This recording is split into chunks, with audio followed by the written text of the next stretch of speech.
Also, you should have gotten, hopefully, the recipe sent to you earlier last week, and then again as the reminder. If you didn't get that, check in with me after class. We'll try to figure out any emailing issues. Sometimes if people register after I've already sent the email out, that can happen sometimes, and I do apologize, but that's one of the other reasons that we record these, so that they can be available and you can check it out. Once you do have the recipe and all the right ingredients, you can make it whenever you feel like it. So, but you're all edited out of the recording. As a reminder, the only people left in the final film are Amy and I. So that is that. If you do have any questions about cooking as we go along, type them into the box and Amy can help shout them out. That is all the business. I'm really excited to get this one started. We're making pasta with sausage and spicy tomato sauce. If you want to make this vegetarian, you can easily leave out the sausage. You can leave out the cream later on and make it completely vegan. If you wanted to leave out the sausage, I would recommend maybe bulking up your veggie content. Some extra things like mushrooms and zucchini add a lot of that savory flavor. And I mean, we could be adding mushrooms and zucchini to ours even with the sausage. It would be really, really good for us to throw some extra veggies into this. So if you do have any of those types of veggies, don't hesitate. Throw them in there when you're sauteing up the sausage, and you can add in a lot of flavor and a lot of good nutrition. So that's a fun thing about this particular pasta. You can pretty much throw anything into it that you like with pasta, and it's not going to hurt it. I'm just going with a classic, really spicy red sauce with a spicy sausage because it's a good foundational skill and a good foundational recipe. So we're starting with bringing a pot of water to boil, cooking your pasta off according to the package directions. It depends on what kind of pasta you're using. There's another opportunity to use a different kind of an ingredient.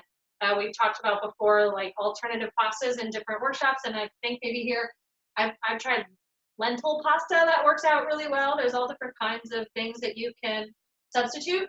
I'm using a whole grain penne pasta today. I happen to find whole wheat, and that's always a little bit better of an option than regular, right, Amy? Definitely. Yeah, there's a lot of options. Brown rice pasta actually is pretty good too. Super good texture. Yeah, really good flavor. There's a lot of different things. So don't think that just because you even if you're not gluten intolerant or any of those other things, they're just really good alternative foods, and sometimes they have more fiber or more protein or more different things than you might be looking for. So always worth a shot looking at the alternative pastas. But we want to cook our pasta, whichever kind you're using, you just want to cook it according to the package. I can't tell you how to make it better than they can. They literally invented the science. So I'm going to be making whole wheat penne in my pot, and that's going to take 9 minutes according to the box to make it a nice al dente, which is what we want, because we're then going to be stirring it into the sauce where it will continue to cook just a skosh. So you don't want to overcook your pasta at the beginning, because then you're going to just continue overcooking it towards the end. So we're going for an al dente pasta. I've already got my water coming up to a boil. Lid will help you bring it up faster so that I'm going to be able to drop that pretty soon. And then we're going to just make everything else in a skillet. You know how I love these skillet dinners. You can leave that oven off for the day, and you can still have a really hearty, comforting, kind of full, filling, rich meal, even without having to get a whole lot of stuff going on.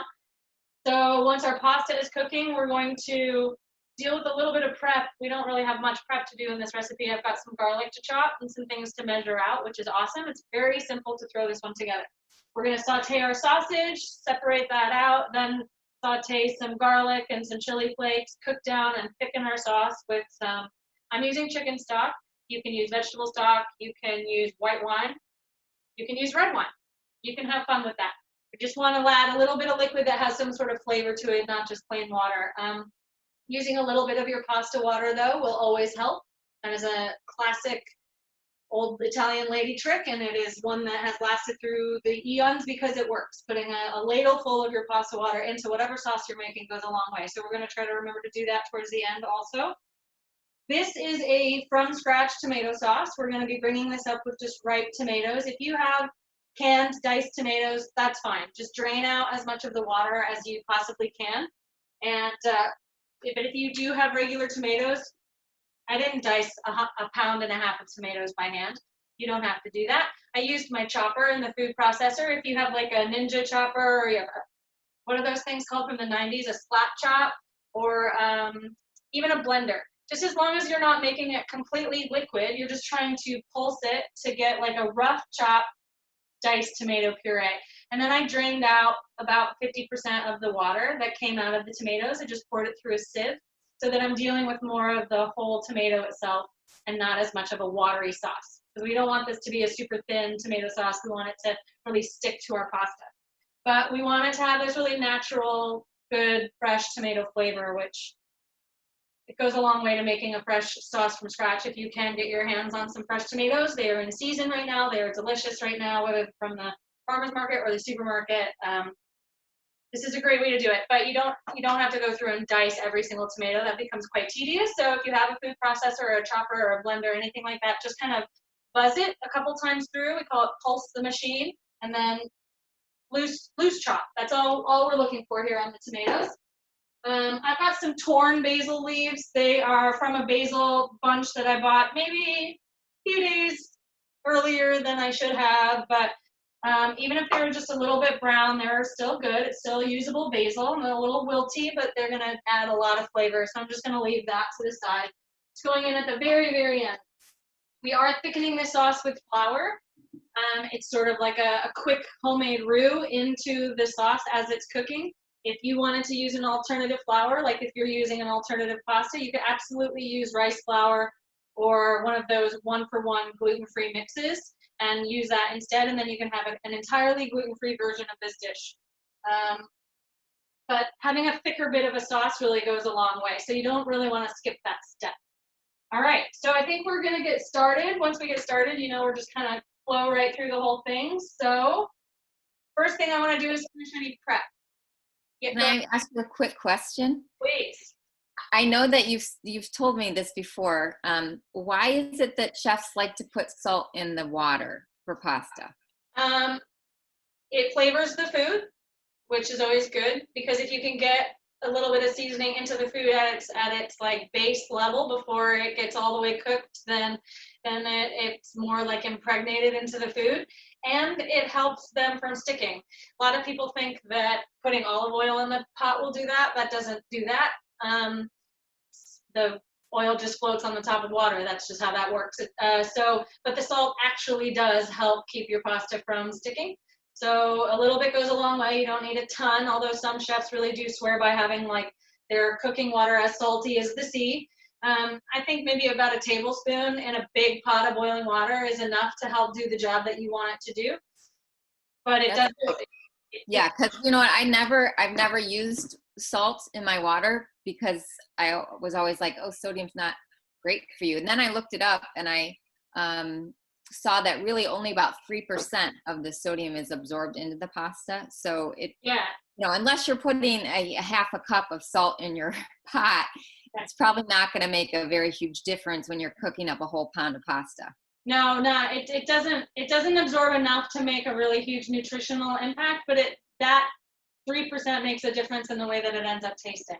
So it does actually affect it on the flavor end. Yeah. So my water is at a rolling boil. I'm going to put my pasta in and get that going.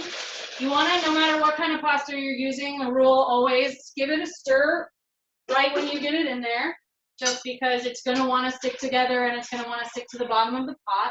Once you've given it one stir, you want to leave it alone until it comes back up to a rolling boil. Once it's at a rolling boil, you want to turn it down to about a medium heat so that it's simmering the whole time, but not flowing over onto your stovetop, which can definitely happen if you let it boil the whole time. So I'm going to set my timer. I just want 9 minutes for mine. Going to kind of keep an eye on that, but I'm just going to start prepping a little bit here. I need to chop garlic and I need to get my sausage ready, but that's it. We don't have much prep to start before we get into making this sauce. If you need to chop your tomatoes, if you're following along, then I suggest using like a little mechanized assistance like I did, and you'll catch up. So chopping the garlic, I think we've all done this. I love to smash garlic, especially if you know you're going to be chopping it anyway. If you have a garlic press or you use that jarred garlic, that's perfectly fine. I'm using more than the recipe calls for because I want mine extra spicy. And garlic adds a lot of its own kind of natural spice along with flavor. So I'm using 5 garlic cloves here. The recipe calls for 3. These are also not as big as some others. You know, you can get those like jumbo cloves of garlic, and then sometimes they're a little smaller. You can make adjustments on that just based on how much you like garlic. Mash. So it's so rewarding and satisfying. Use that flat end of the knife and safely just smash that garlic. You notice that I took the little stem end piece off first. That's going to make it a lot easier once I peel it to just chop it up. I don't want that little stem end to make it into my food. It is edible, it's just kind of an unpleasant thing. So nice and smashed, it makes the peel come right off like a little jacket. Very simple. But if you have any little blemishes sometimes on garlic, don't throw the whole clove away. You can usually just cut that off and it's still usable and worth eating. If it looks like it's a rotten blemish, then throw that whole thing away. All right, now to get it all nice and chopped, I just bring it together in a really small bunch, and then I'm going to just chop it as quickly as I can, bringing my knife down, using the tip of the knife on the board to stabilize the whole process. And then I'm using the knife itself, as you can see, to regather the garlic, bringing it back into a little mound. Every once in a while, you're going to have to scrape the garlic off the knife, make sure that it all gets nice and chopped up. In other recipes that we've made, we've worried about this becoming like extremely finely minced because we don't want it to burn or we don't want it to just be really overly garlicky or chunky. In a pasta, it's not that big of a concern.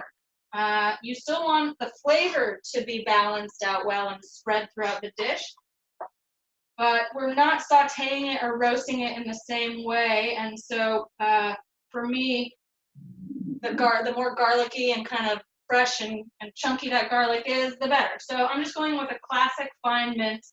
Nothing, I'm not stressing about any chunks or big pieces stuck in there or anything. That's fine. Once that's done, literally, I'm just going to take the sausage out of its packaging.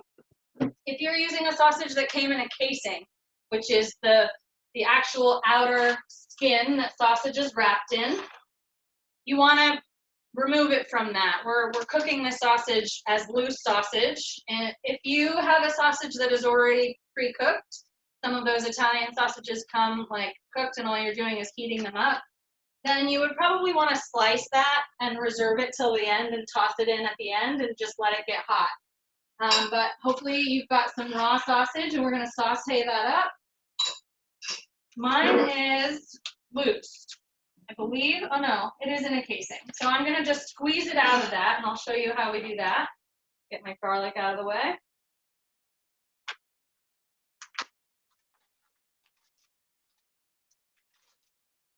So I am only going to be using 2 of these sausages to equal the weight that we want. The other one I'm going to save. And you know that outer skin, the casing, sometimes there's synthetic casing, sometimes they're actually still made from like the lining of different parts of animals. You can just rip it or you can cut it, but you see I just grabbed the end of the casing and just kind of tore it down, and you can just tear the outer casing all the way off so that you end up with loose sausage. You can also use your knife and cut into the casing and then split it open. That's easier than tearing at one of the edges. So that's a couple ways. You can also, kind of a fun way, is just squeeze it right out of the casing into your pan. But this is a little bit easier. And I think we mentioned this last time, that there are a lot of substitutes.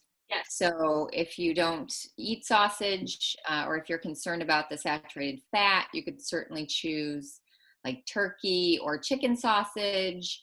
There's tofurkey. There's now even Beyond Meat, which makes the Beyond Burger, now has a spicy Italian sausage that's made from like a pea protein. So that would be another option. Yeah. This would be, yeah, there's a lot of good sort of alternative, actual like plant-based sausages, different flavors and options. I would, if I were vegan or vegetarian, I would take this in the direction of the super mushroom heavy because it just goes so well with a nice, rich, spicy tomato sauce. But then, yeah, if you need to up the protein, there's different options. There's a, oh, I forget the brand, but it's a sun-dried tomato and basil plant-based sausage, which would be a perfect option for something like this. And then you could just add extra spice through the garlic and the chili flakes and stuff like that. The sausage I'm using is the hottest of the Italian variety that I could find. You can get mild Italian or whatever. This is the extra spicy version to add to the spice of my spicy pasta. That's how you can also change the level of spice in your dish. Just get a sweet sausage instead, and that changes it a lot. That's the prep. Honestly, getting the sausage out and chopping the garlic, that's the entirety of our cutting board situation that we need to have happen here. The rest is going to be cooking. So, as usual, fancy camera crew here. I'm going to turn my camera around so you guys can see the pans. And then I'm going to start cooking. We're going to be sauteing the sausage, like I said, first, and then setting that aside. Is that good? Maybe like this. There. Cooking the sausage, setting that aside, and then cooking the garlic and a lot of the other good stuff in there, and then it's all going to go into the pot. The pasta will be done by then, and it's all going to get mixed together. And then bon appetit. It's going to be so good. So you want your skillet on a medium-high heat for the sausage. So that's like a halfway point in between medium and high. Try to estimate that on your range. I'm using my handy dandy cast iron skillet as usual. It's the largest skillet I have. It conducts the heat the best. I'm going to get a really nice brown sear on my sausage, which is nice for the flavor. And yeah, I cook everything in this if I can. Want that little bit of extra iron in my food when I can help it. So I'm going to let this come up to a temperature. I don't want to put my cold sausage into a cold pan. If you are using an alternative sausage or a lean sausage or a turkey or anything like that, or even you can make this with shrimp, if you have a low fat content in the protein that you're using, you want to add maybe a teaspoon of olive oil to your pan. My sausage is a full-on pork beef medley. I don't need to add any fat to this because it's going to start releasing its own fats, and I don't want to add extra to it. I'm just going to cook it in its own juices. But I do want the pan to be hot when I start that process. So once I've got this up to temp, I'm going to throw the sausage in. I'm going to season it with a little bit of pepper. I'm not sure if I put salt on the recipe. No. It's seasoned well enough. So if you have a really good flavorful sausage, you don't even have to add pepper. I'm going to add a little bit of pepper. I think it just helps bring out that spicy level of my food. But I'm definitely not adding any salt at this point.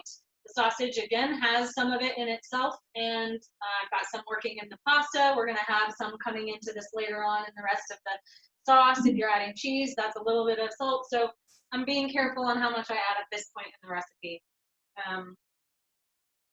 We do want to salt everything. Like a professional cook, we salt things along almost every single step of the way when we're cooking. But I'm trying to be, for my own sake too, I'm trying to be very aware of how much I'm putting into the food at each step of the process. So that was my timer for the pasta. Just because the timer went off does not mean that it's done. You have to double check everything that you do in the kitchen. You want to taste, you want to feel, you want to make sure that it is actually done to where you want it to be done. I'm just going to take one little or two little noodles out of here. You don't have to do what I'm doing. My fingers are very, very tough. Perfect. It's got chew to it, but right at the end, it still feels like there's just a teeny tiny bit underdone, which is perfect. I'm going to immediately drain this so that it doesn't keep cooking. Turned off the wrong one. Now I have a colander in the sink. You just want to pour it through a colander carefully away from you and leave it in the colander until we're ready to use it. But because it's going to be just sitting there, we want to run a little bit of cold water over it. That will also help it keeping from sticking and turning into just like a ball of cold pasta. Always watch out for that pasta facial. It wants to get you. Just gonna run the cold water over it. Just let it spin around in the cold water a few times. You're not trying to make your pasta cold, but that little splash in the cold water is gonna really, really help it from turning into a gummy, overcooked ball of pasta because we're not really ready to mix it in yet. When our sauce is ready, then it's gonna go right in and it's gonna be great. So this pan is now hot. I'm gonna add my sausage, just like this. If you don't hear a sizzle in your saute pan, you haven't let it get warm enough yet, and then you're gonna actually not get a good caramelization, a good sear on the side, you know, that browning that we want. That really develops the flavor. It really deepens the flavor of the sausage. So now that it's in the pan and I've got it pressed down and there's some good surface contact happening, we're gonna leave it alone. We wanna mix it, we wanna play around with it, but I wanna let more of the fat start to cook out before I try to release it, or else it's just gonna stick. It's not browned yet. Once it's browned, it will release itself very easily. That's kind of how you know when something is ready to flip. Once it's finished caramelizing, it will loosen itself up pretty naturally from the pan. You won't have to kind of like unstick it very much. So once this is browned a little bit better, then it'll loosen itself up and the fats, like I said, will start to cook out. Then I want to start stirring it around. I really want to leave it though for like a minute or two to let that browning happen, or else we're not going to develop those flavors that we want. It's so hard to do, especially when you're in the habit of stirring it. But I made stir fry last night and I didn't stir it and it turned out so much better. I'm so happy. I'm sure your stir fry was great, but like building up those little bit of sugars on the surface. Most foods have a little bit of natural sugars in them, whatever kind of sugars they are, and they want to brown. And that takes the flavor from like 0 to 11 really, really fast. So letting things caramelize nicely in the pan before you start to mix them around is how you're going to make sure you get that, at least that initial level of flavor. I think the texture is better too. It's not as, it's a little firmer or something on the outside. Yeah. So you just saw that my sausage just flipped over basically by itself. I didn't have to like jam at it with a spatula or anything. I don't know if the color is showing up very well here just because of the lighting. Got a pretty good golden brown, dark brown crust on this side. And I'm gonna let that happen on this other side too. And then we're gonna jam it up and try to break it up and crumble it up into crumbled sausage and it'll cook up pretty nice. I don't know, does this make the light better? Can you tell color better this way or this way? It's about the same. Okay. It's like at the eye doctor. Which one is clearer? This one or this one? That one actually is a little better. Okay. All right, so now that I've got at least that initial caramelization on the sides, I'm going to go to town with my spatula, breaking it all up into what we want, kind of a chunky crumbled sausage. And again, you can really break yours up into a fine crumble. You can use a whisk, and you can really have nice crumbled sausage like you get on pizza. Or I'm going to go for kind of a rustic crumble. I want like a chunky crumble so that it's like, I don't know, more artisan pasta. So at this point, it's as broken up as I want it to get because it's going to continue breaking up when we mix it with all the other stuff. So I'm going to stop smashing it and just now make sure that it's cooked.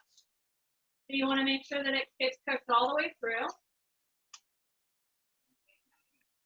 Which for sausage, I mean, if you have a thermometer and you want to do all of that, you can take the temperature. Most ground meats, you're looking for a 155-degree internal temperature for the food safety. But sausage is really easy to tell when it's done, as long as it's no longer pink and it's nice and all like that dark brown gray color, you're good to go with sausage. But most ground meats, you're looking for 155 safe temperature.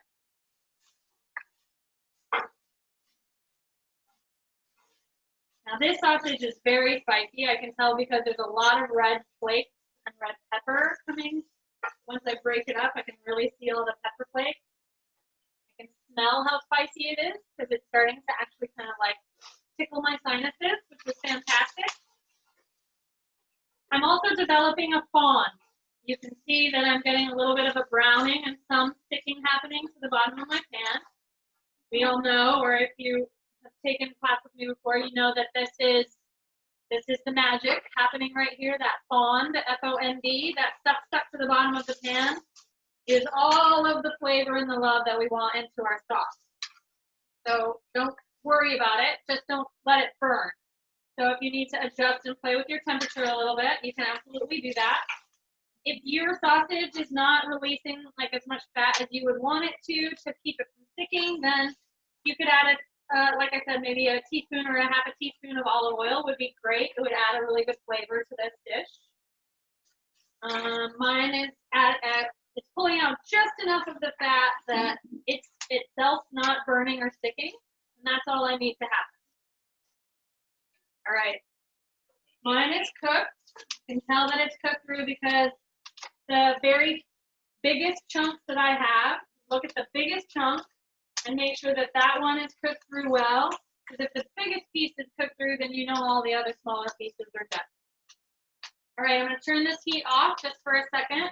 What I need to do is remove the meat to this plate that I have here. I'm going to use my slotted spoon because I do want to leave any of that fat in there. This sausage that I used was a very lean fat. It doesn't have very much. Depending on the sausage, there are some store brand sausages where I have cooked it like this, like loose Italian sausage, and you get a good, you know, 1/4 of an inch layer of fat at the bottom of your pan that's cooked out of that sausage. You want to drain that out. We're not using all of that in this dish. So cook that out, let it cook out, and then drain it. So that's why we're using a slotted spoon. Take your sausage off to a plate so you can save the sausage, and then if you do have that thick layer of fat at the bottom of your pan, you want to pour that off. Now, if you haven't learned this lesson before, it took me years to learn this lesson, don't pour it down the sink. It's really, really, really, really, really bad for your plumbing to pour fat down your sink. I know that when I was younger, I used to think, well, it's still fat, it's still liquid, it's still hot, so it'll run down there, and I'll run hot water in it, so it'll help it run down even more. That's not how it works. It gets caught like in those elbow joints and throughout the pipes in the system. Sometimes it even just gets caught in the sewage system of the city, and it can build up and build up and build up and build up, and you have massive fat deposits that, like, I mean, whole city streets have been destroyed because the plumbing gets ruined and things like that, especially if it's near a restaurant and that restaurant has a fryer and they didn't ever properly drain their oil. So put it in a little glass jar or a little container that you have off to the side. That's how I like keep my bacon fat. And then when the little glass jar is all filled up with your used cooking fat, you can throw it away.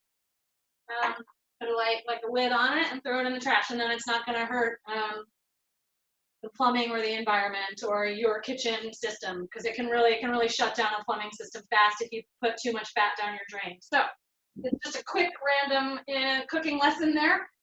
Sausage to the side.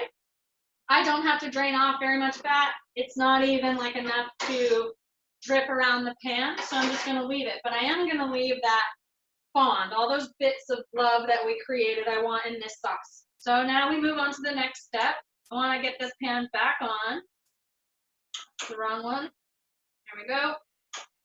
Medium heat for this. The next step, we're adding our chicken stock or wine, depending on what you're using, or vegetable stock. Works perfectly well. We're going to add that, the garlic that we chopped up, and the chili flakes. We're going to let that get hot, and then we're going to add our flour. So we're making kind of a fake roux. A roux would be flour mixed with usually a fat content like oil or butter. But we're going to make a roux with our liquids and our flour. It's just going to make a thickening agent just by sprinkling the flour into it. And then we're going to add our tomatoes and all of the other good stuff. So right now, I've got my garlic going in. We're going to be doing a 1/2 cup of the chicken stock or white wine or whatever you're using.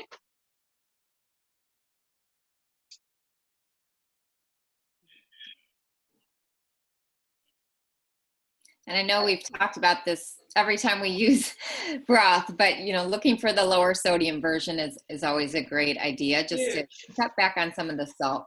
Yes, so important to remember that if you can. That fond that we left on the bottom of the pan, how we want to get that out. So what we're doing now is called deglazing. We're deglazing the bottom of our pan with this chicken stock. It would work with any liquid. That's why you can use wine or water or broth. That hot bottom of the pan, it's like all that stuff is stuck to it. This liquid is going to very quickly release it. So we're going to be scraping it up. Hope you can see this in the camera as it's releasing all of those bits from the bottom, and it starts to cook and evaporate very quickly. But you want to get all of that flavor, all that sausage stuff, all the love. If you were using mushrooms or an alternative or other veggies and you sauteed that out, that's what I would do. Saute your mushrooms and zucchini and other vegetables, maybe eggplant with like onion and garlic, and make a really nice veggie saute medley. That's going to create a fond on the bottom of your pan too.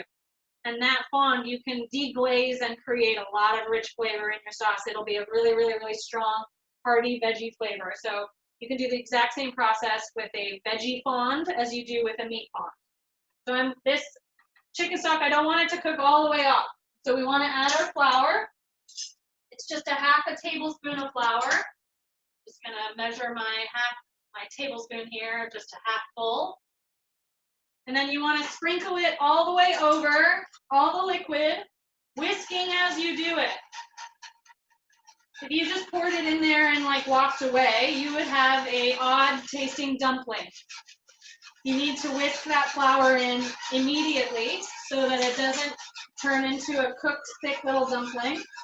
And that flour is going to incorporate into that chicken stock or wine or whatever liquid you use, and it's going to naturally thicken it. You're going to actually see it become a little bit thicker. The resistance when it moves around, you'll be able to tell it's a little bit thicker. And the water, any of that water is kind of evaporating and turning into steam, and you're left with like this really kind of nice flavor paste, which is awesome. So that is that. Really, you just kind of need to cook it out for about 30 to 45 seconds so that the raw flour is cooked out and it's not tasting like raw flour. And then it's going to naturally thicken itself, just like that.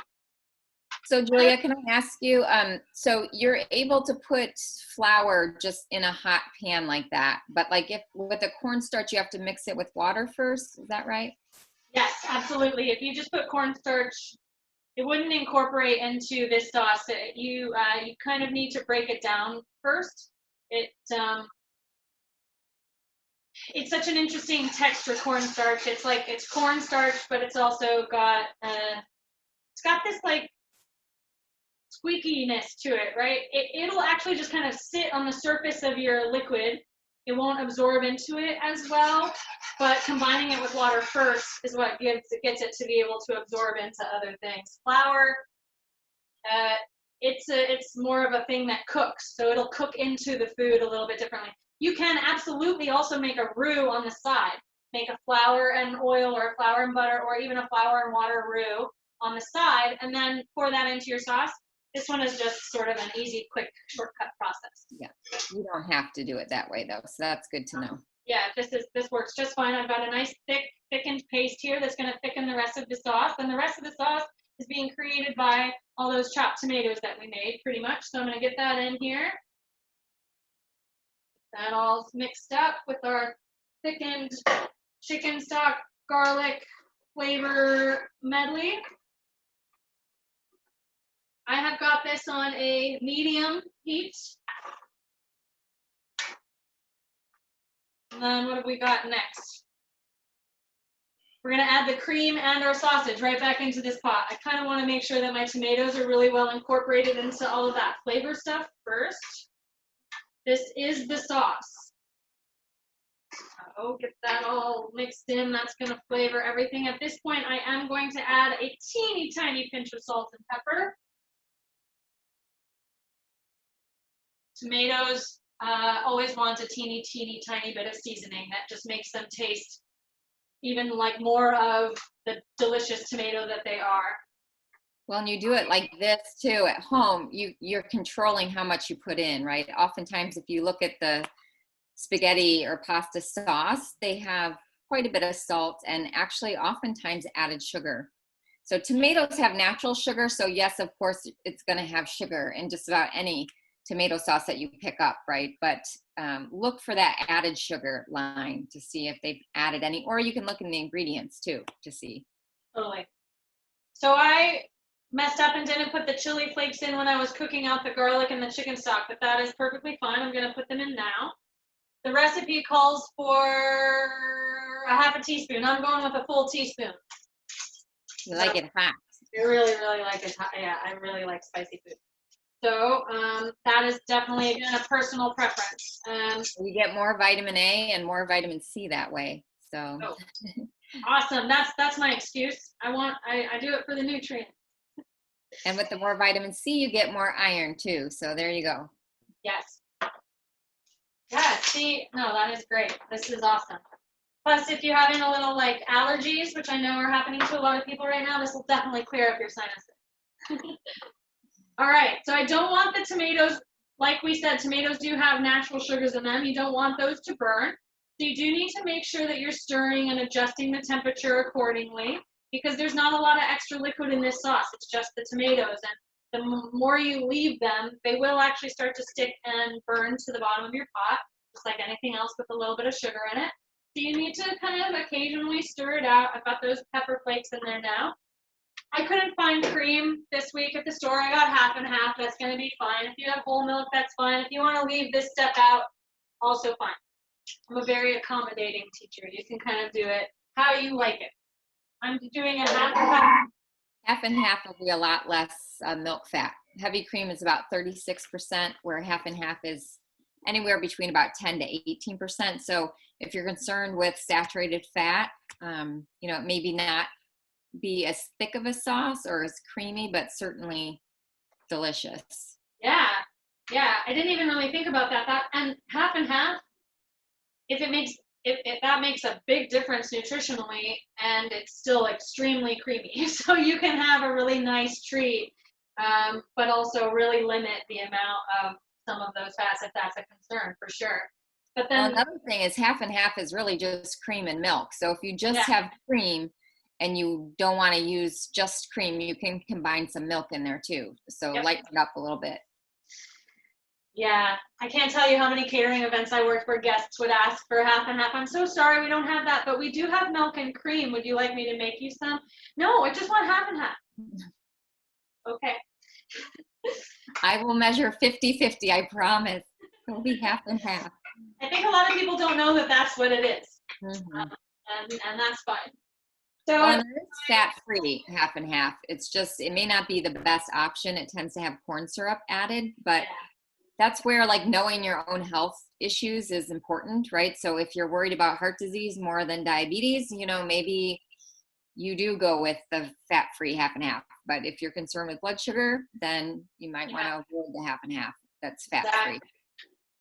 Really important to know that like dietary recommendations are different for every single human being on the planet. All right. This is it. This is really as easy as this recipe gets. We've got our tomatoes, cream, sausage, our pepper flakes, our garlic, our chicken stock, or wine. If you want to use both, you can add a splash of wine into your food, like Julia Child recommends. No harm in that.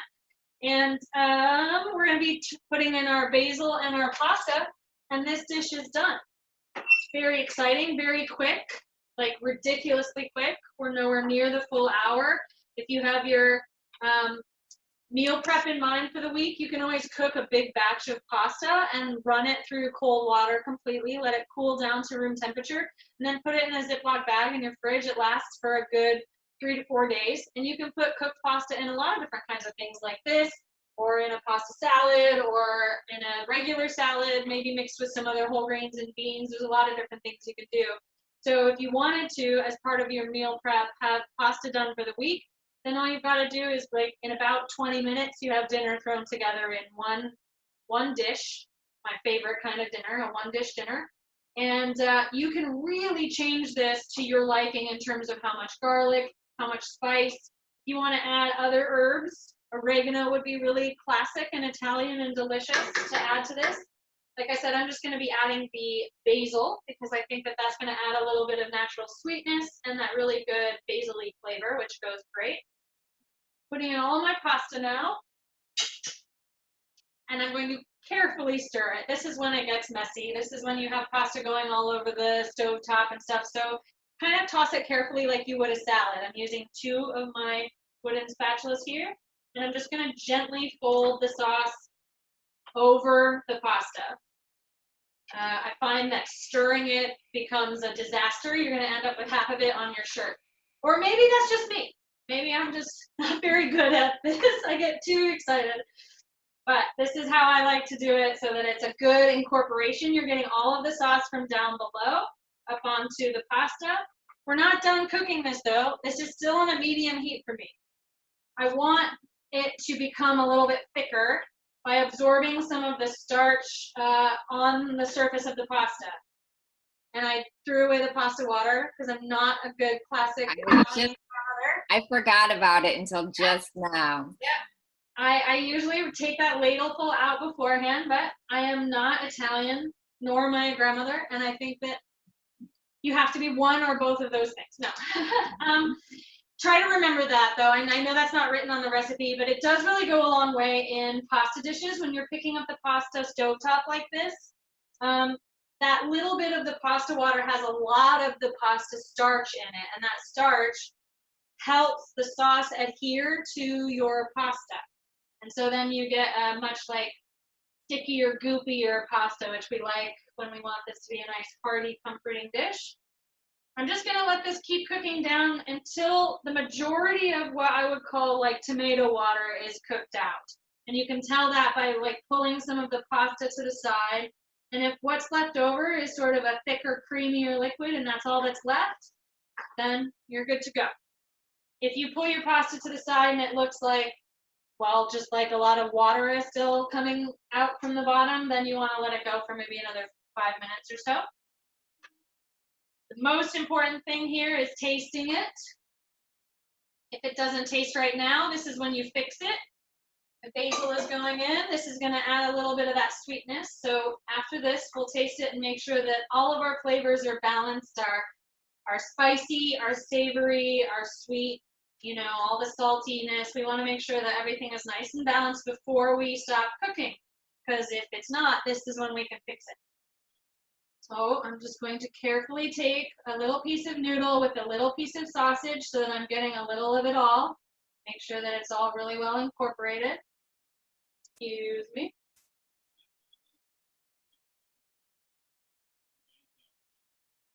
Okay. That is really good. It is very spicy. And it's very tomatoey. Those fresh tomatoes are really, really nice. I personally think it needs just a teeny pinch of salt because it kind of just tastes like what it is. It tastes like tomato and sausage, but salt is one of those things that really kind of helps finish things by making it all just taste like a sauce rather than what each individual component would taste like. And that's one of the things, like a little bit of sugar and a little bit of salt added to fresh tomatoes goes a really long way to kind of balancing out all of that flavor so that it doesn't just taste like raw tomato. Even though what we're going for is that super fresh tomato flavor, which is very different from like a jarred tomato sauce. If that's what don't expect that when you make this and eat it. That's not what this tomato sauce tastes like. This is definitely like a tomato primavera, springtime, fresh from the garden tomato sauce. So good. Okay. I'm going to serve it in my little dish. Because making presentation nice is always worth it for yourself. I could just take the whole skillet to the table and eat it with my spotted spoon, but I'm going to treat myself tonight, just like you all should. Let's see if I can do this a little less messier. You know what? I'm using the wrong utensil. I had a chef once tell me, you're only as good as the tools that you use. All right, big scoops right in the bowl. I'm going to get a little bit more fresh basil to put on top because garnishing food goes a long way to making you feel special about your meal. And not only that, basil is incredibly good for you. Yeah, no, I don't know enough about basil. I've been reading more about it, and after I did a class last time that we used it, I went out and I bought some and I planted it along with some other herbs because I was like, oh my word, they're just, herbs are amazing. They have so many bioactive chemicals in them, and something like basil, it's been used for forever for medicinal purposes even, and they're doing research now that shows that it might help to lower blood sugar levels, may help prevent clotting, so reducing risk of heart disease, heart attacks, and stroke. It's a rich antioxidant, so might be helpful for cancer. So yeah, maybe make some pesto sometime and shout out on some basil. Yeah, pesto is an amazing thing to make and have because it lasts a lot longer than the basil leaves themselves. And you can even freeze basil, and it works really well to just pop it out of the freezer and throw it into your saute pan and just like let it thaw out in the pan and becomes a sauce. Really, really great to make really big batches of pesto. And my favorite thing about pesto, it just means like ground sauce. You don't necessarily have to only use basil. Basil is traditionally what we think of as basil pesto, but you can make pestos with anything.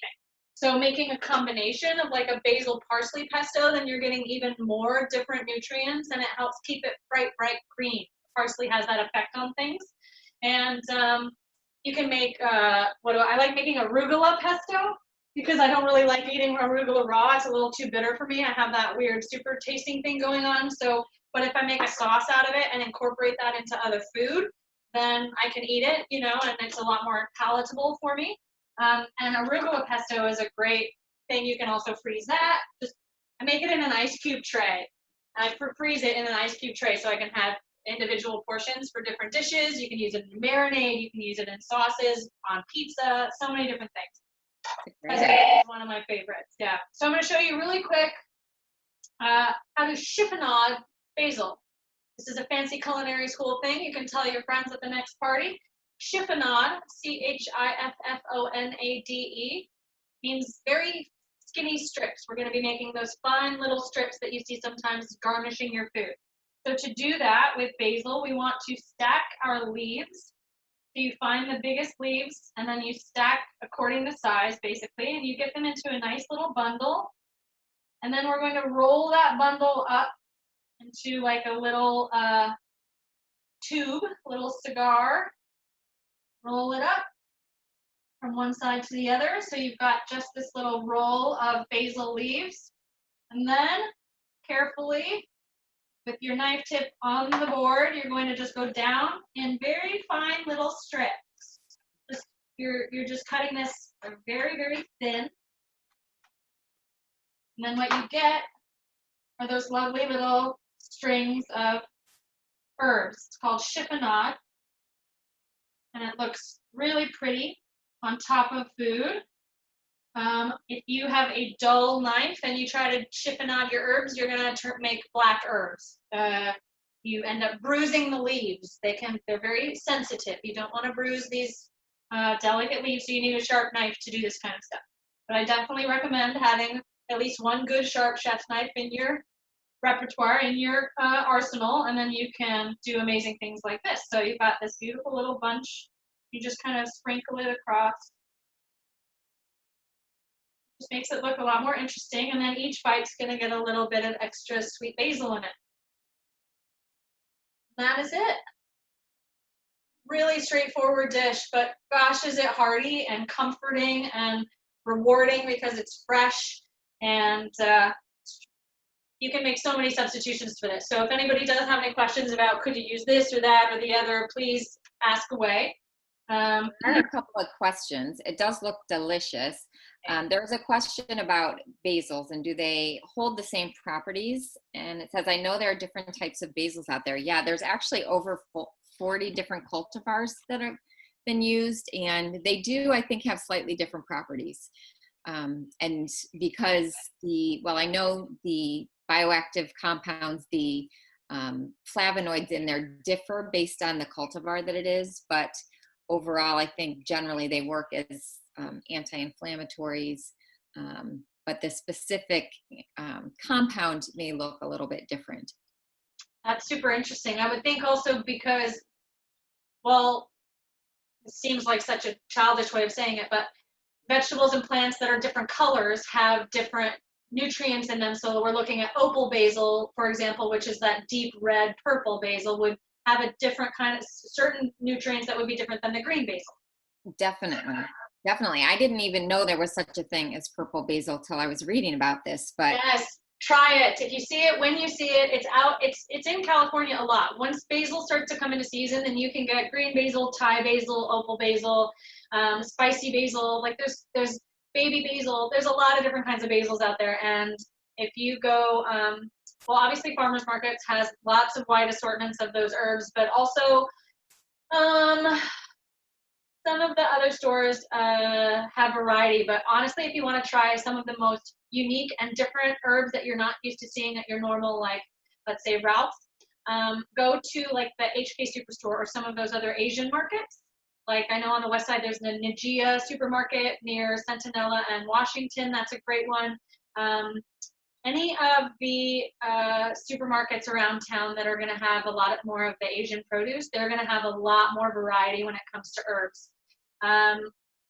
Yeah, basically any of the different ethnic stores, whatever the ethnicity, go to the produce section and look for something that you've never seen before and like try to work with it. I even after all these years, I find things that I've never seen or heard of. I'm like, well, I'm going to buy one of those and see how that turns out, you know? so with the recipe that calls for basil, I mean, I think most people usually probably use what we would call Italian basil. Maybe that's not even what it's called, but are they interchangeable, would you say? Yes and no. Yes. Mostly yes. Yes. If you had opal basil in your refrigerator instead of green basil for this, it would be so delicious and it would be almost exactly the same. And maybe this is because I'm a bit of a super taster, but they all taste a little teeny tiny bit differently. Everything does taste a little bit differently. They're a different variety of the plant. So this I think is a little bit sweeter, a little bit more noticeable of that kind of sweet basil taste. Some Thai basil can be very sweet and then some is not. But the general overall flavor, yes. I'm not going to tell you that like even if you're making a Thai curry and it calls for Thai basil and you have green basil, it's going to be amazing. Don't run to the store just for that other kind of basil. Yeah, in that sense, it is interchangeable enough. Yes. Right. Yeah. There's also a question about making pesto without pine nuts because her kids are allergic. Pine nuts are also the most expensive out there, and it's ridiculous. You're only putting like this much in a pasta. They are an incredible foundation of flavor to a traditional basil pesto. But like I said, like the word pesto doesn't have to necessarily mean that one thing. When I make my arugula pesto, I use walnuts.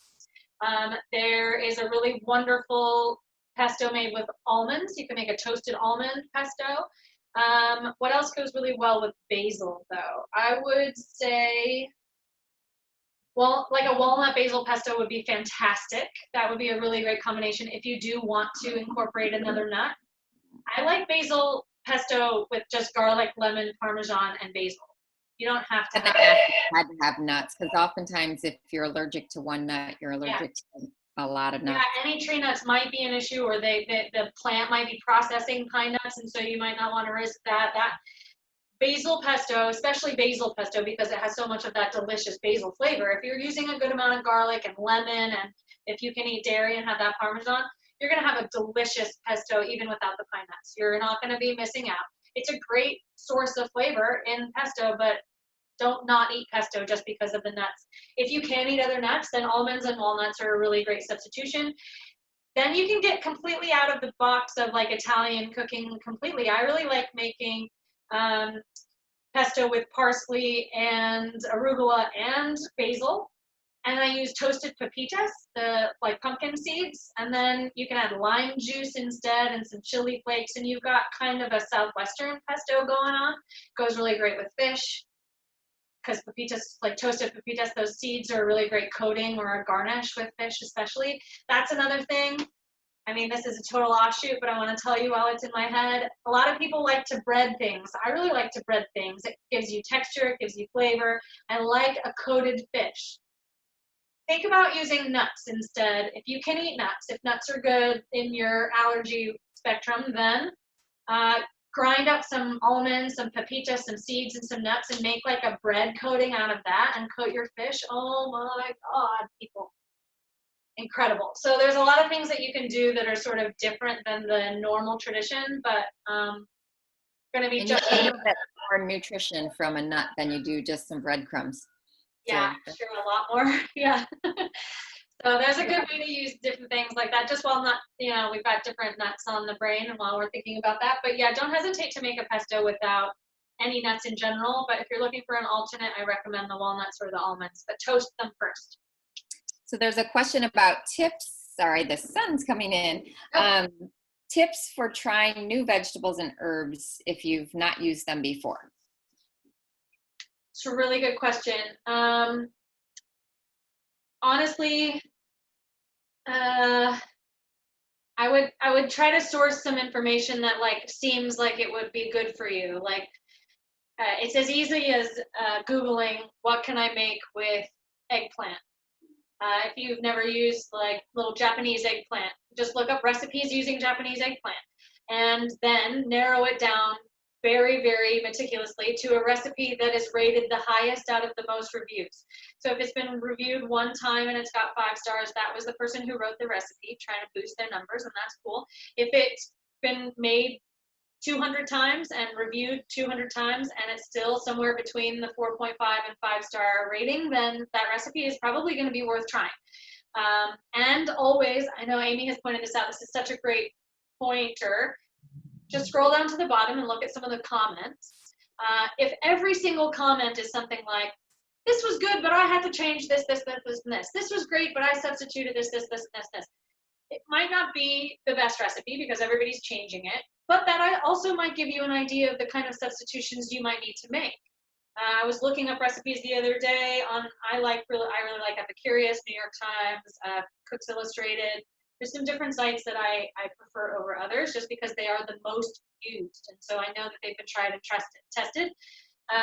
But I scrolled down to the bottom and someone, a mother, said my daughter has severe gluten intolerance. I adjusted this using cup for cup flour and I substituted that. And that actually helped me immensely. I was looking for recipes that were using gluten-free flour mixes. And so her notes told me the kinds of adjustments that I could make to a recipe I was writing. It was really, other people have done a lot of the work for you. That's why the internet is both good and bad sometimes. So just type in kind of the ingredient that you have or that you might want to work with if it's new to you, and look for a recipe that sounds really delicious for things that you do like to eat. Like I've never used this kind of eggplant, but this recipe is a soup that has all these other things in it, and I like all those other things, so it's probably worth a try. Try to keep in mind of those types of things that do make you familiar, and then incorporate this new ingredient into that if you can. I think if you come across recipes that look good, and you're like, oh, I'd like to try that, Yeah. but you've never done it before, go for it, right? Or even like dining out at a restaurant. Not that any of us are doing that now, but it's a great way to find inspiration and ways like, oh, maybe I could do this at home, or maybe I could do this at home with a different vegetable. I like the sauce or the flavor. Maybe that would be good on my Brussels sprouts, as well as the broccoli that I'm used to having it with. Totally. That's a really, really great point. I know a lot of people that say, oh, I liked that restaurant. I had a pasta there. It was pretty good, but I would rather have it with this. It's like, well, did you, make that for yourself? Did you try that? Like, oh, no, I didn't even consider that. It's definitely a good option. Although, and I will say, just because I have a lot of friends in the industry still, if you can, maybe once a week order from a local restaurant. They are struggling so badly, and a takeout order here and there goes a long way. Buying gift certificates for later dining experiences, that goes a really long way to making sure that some of those cooks can pay their rent right now. So If you do eat out once a week or so, I order from a different local place on weekends. It's like my treat on the weekend. I'm going to order one meal out, and I get that contact-free delivery. And I order something that I've never made before. I try to order things that are going to be really new and different and inspirational and motivational, and something that I don't really want to deal with the big mess of, or like the hassle of, or, oh, that seems complicated, I'm going to let someone else make that for me. But then usually when I get it and I eat it, I'm like, I'm inspired to try this, because no matter what, that chef is probably better than me, but they don't know how I like my food. So there might be a slight adjustment that I would make to the spice level or the pepper level or the salt level or whatever. And so the next time I'm going to make it the way that I want it. Yeah, it goes a really long way to getting that kind of inspiration and eating out and learning about the foods that are out there in the world, but then taking it on for yourself and trying to kind of meet that challenge. It's really fun. I really love that idea of just going to the grocery store, looking for something you've never used before, and just get one. Don't make a huge major commitment. You know, you can get a little piece of something, or like one piece of squash or one little bunch of herbs, and just give it a try. One new ingredient per week or per delivery of groceries, however you're doing that as safely as you can. Try one new thing that you've never seen or heard of, or even if you have heard of, that you've never cooked with yourself, and then just get it and start Googling, start looking at fun things that might like pique your interest and make you feel excited to make something new. I have been doing this professionally for 16 years. I've been cooking for, without telling you exactly how old I am, about 30 years. And I find something every week that I have never used or seen or even heard of half the time. So there's just a wonderful world out there. It's like a blank canvas, and just get it back in the kitchen and have a good time with it. We have a couple other questions. One is about a particular chef's knife that you would recommend. And then there's also a question about kind of saving money, which I can read after the chef. Well, the chef knife, really quickly, first and foremost, you want to get the one that fits best in your hand, and that's a really particular thing. I can't tell you what's going to be the most comfortable handle or like the best feeling weight. I've worked with chefs that love a heavy knife. They want that solid feel of weight in their hands. And then I've worked with chefs that want it to be light as a feather. They really like that thin, wispy kind of a knife. The knife that I use for these demos is a under $20 8-inch chef knife from Smart & Final. Purchased because of its utilitarianism and ability to be sharpened over and over and over and over and over again, because it's a very wide blade. So I'm not going to like lose my knife by sharpening it. So I can keep it very sharp. Also, it's just a good utility knife. My knife, I have an 8-inch Miyabi. This is a Japanese-made chef's knife, and I do recommend that you have one good chef's knife in your arsenal that is either 8 or 10 inches, depending again on the size of your hand and what feels comfortable to your body. I have these freaky baby hands, so I like a nice 8-inch. It's got a thin handle for me because my little sausage fingers don't like to go all the way around. This handle is actually a little thick, so I use one finger to kind of choke up on it and guide my knife cuts.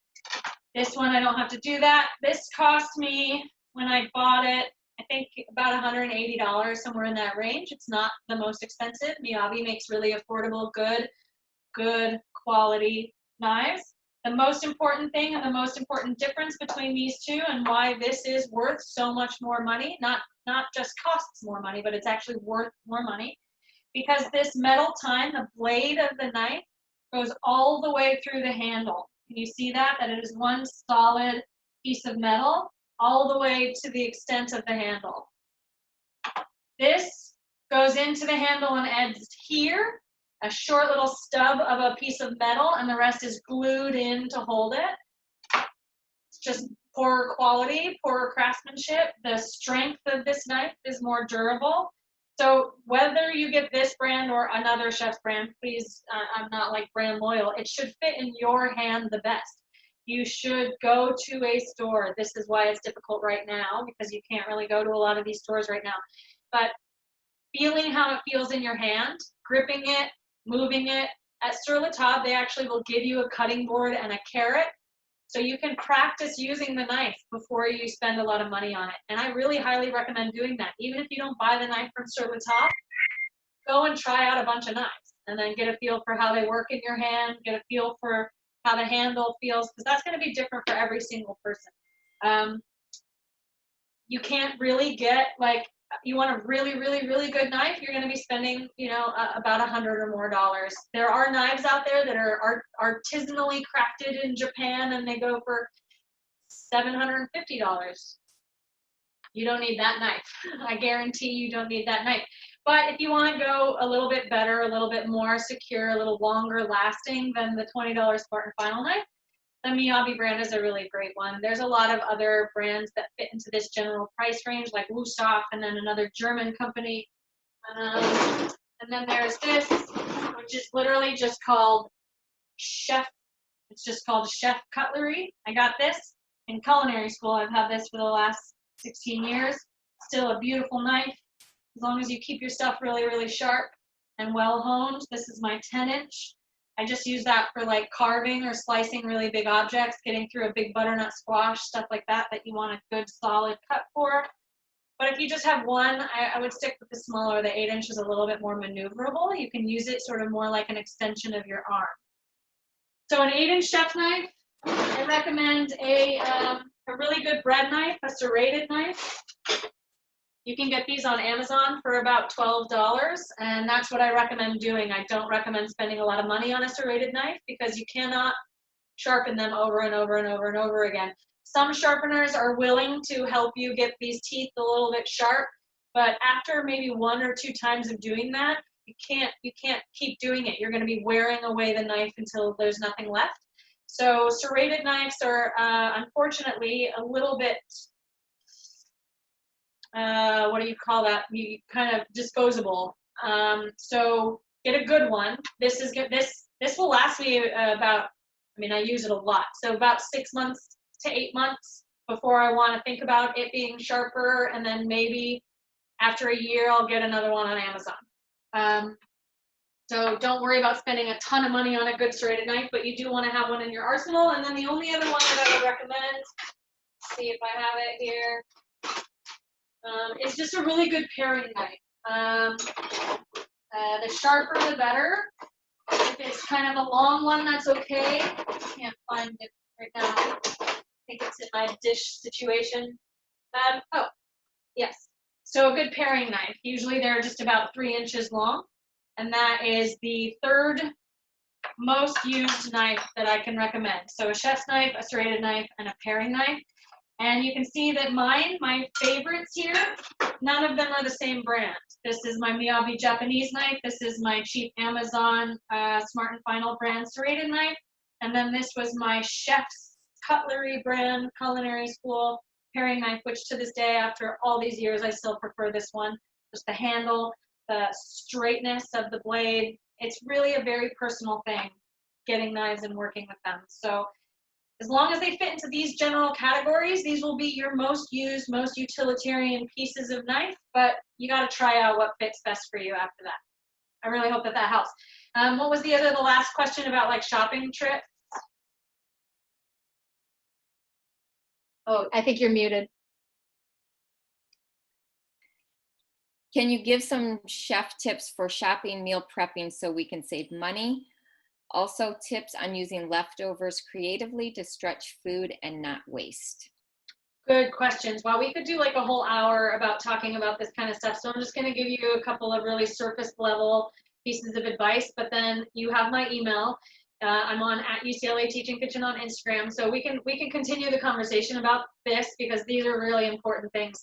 There's also a lot of good resources online. I know that Fitwell and Recreation, we published an article by one of our other registered dietitians about some helpful shopping trips and advice at the beginning of this sort of pandemic. And there's a lot of good things you can do to help you think about money and also going to the store a lot less.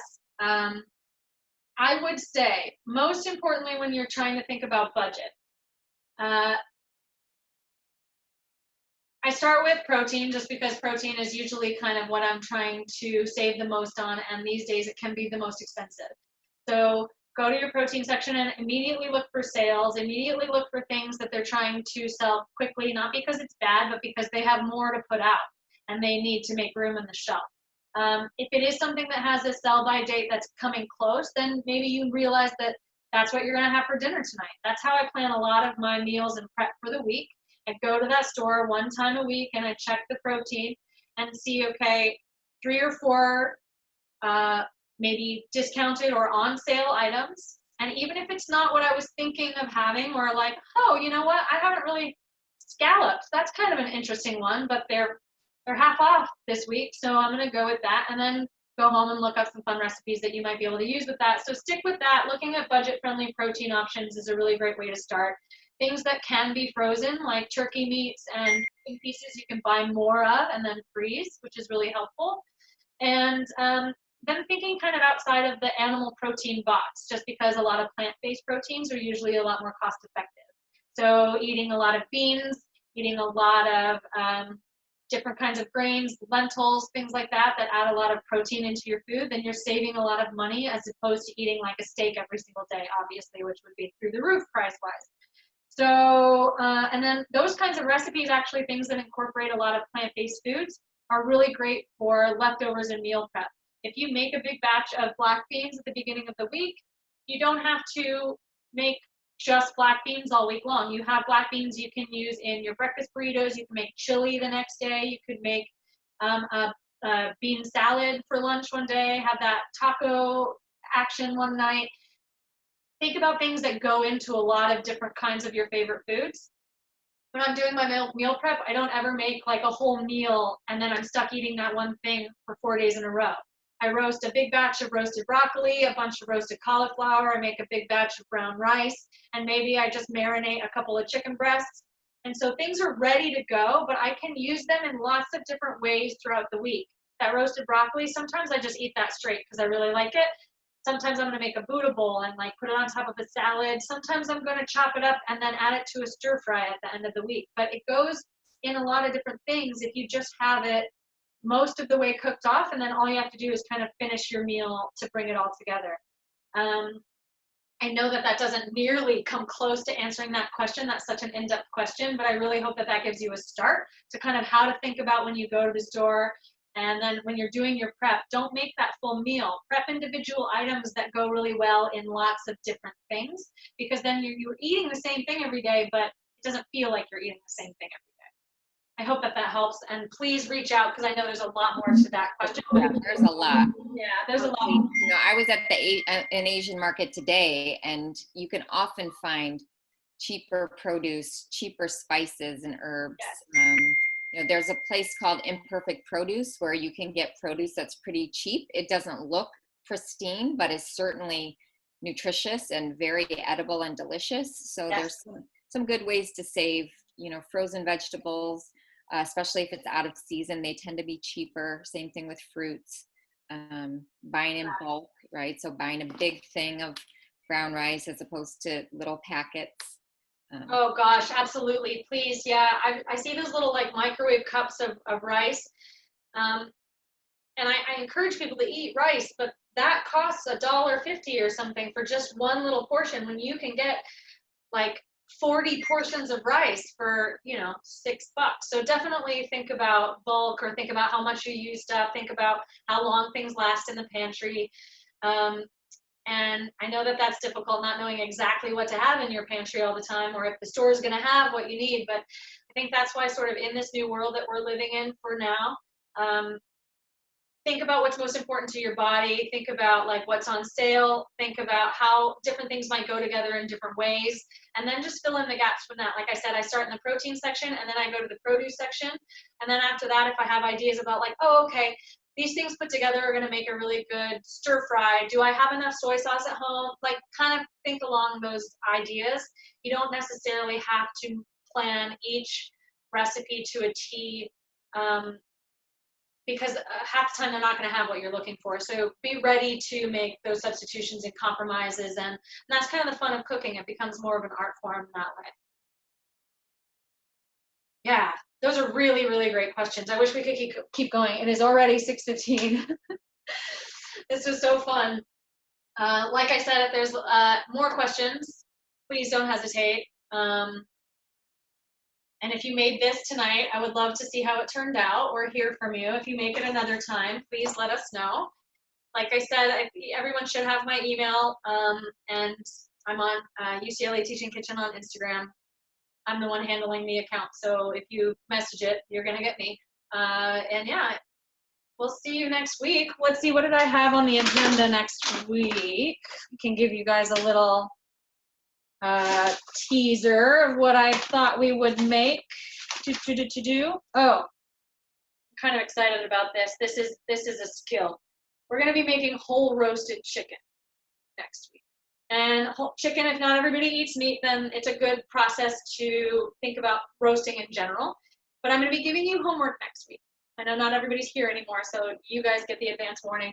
I'm gonna be sending out a recipe the night before so that everybody can brine their chicken, because that is the most important lesson that we're gonna be learning this entire quarter about how to make your food really delicious and flavorful and juicy and tender.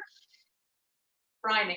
So that's what we're gonna be doing next week. I'm super excited about that. We're gonna be making like a French country farmhouse dinner. Roasted birds and veggies. Lovely. Yeah, whole roasted chicken. I think that a lot of people are really scared to do whole roasted birds because it seems really intimidating, and I want you to see how easy and delicious it can be. Cool. So that's next week. Again, reach out if you would like to. If you're cooking anything else during the week and you're confused or scared, you know, I'm here for you.